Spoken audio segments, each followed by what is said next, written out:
il y a une composante communication qui est assez forte. D'ailleurs, il y a un jeu sur les pactes et la terminaison en T. Donc il y a les pactes de compétitivité, les pactes de responsabilité, le pacte de solidarité. Donc, et derrière tout ça, on voit bien qu'il y a des effets de communication. Quand on essaie de voir la philosophie de tout ça, je dirais il y a deux niveaux là encore. Il y a le niveau, ma priorité c'est l'emploi, c'est-à-dire on va essayer de préserver l'emploi à court terme et essentiellement l'emploi peu qualifié, en sachant que la bonne réponse c'est pas l'emploi, c'est l'employabilité. S'il y avait un mot en T à mettre en avant, ce serait plutôt que la compétitivité, ce serait plutôt l'employabilité et la productivité. Et donc il y a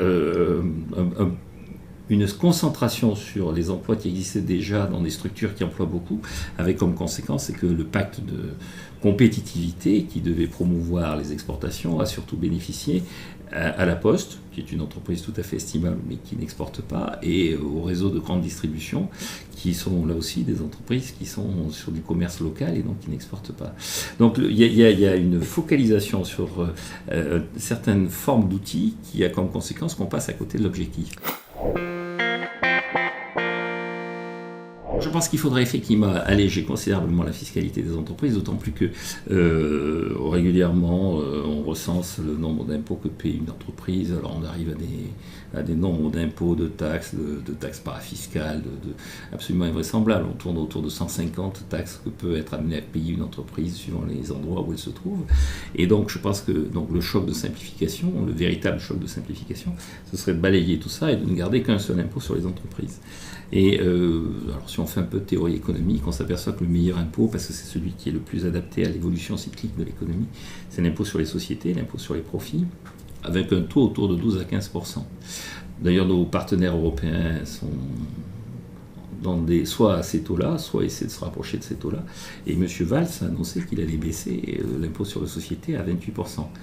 Mais on voit bien pas avant 2020. Voilà, alors on voit bien qu'il l'annonce pour un futur qui est un futur qui n'est pas un futur proche. On ne sait pas très bien comment il va le financer. Il continue à manipuler donc les mots responsabilité, solidarité.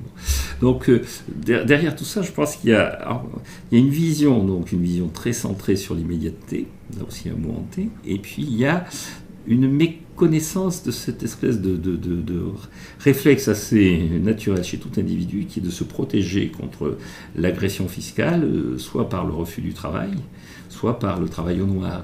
Mais la fraude fiscale, beaucoup c'est de la fraude à la TVA, beaucoup ce sont donc des gens qui se sont mis en situation de travail au noir parce qu'ils étaient pourchassés, harcelés, en situation de pré-rupture par rapport à leur situation économique présente. Je pense que le système est trop rigide, que le système fonctionne sur une vision un peu trop carrée et trop simplificatrice de la réalité, et comme il a une vision simplificatrice, il va avoir comme des actes, eux, qui sont extrêmement compliqués.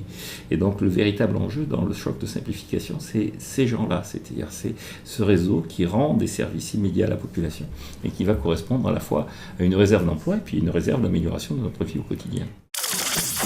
Retrouvez-nous sur Internet à l'adresse suivante: www.jeproduisfrançais.fr.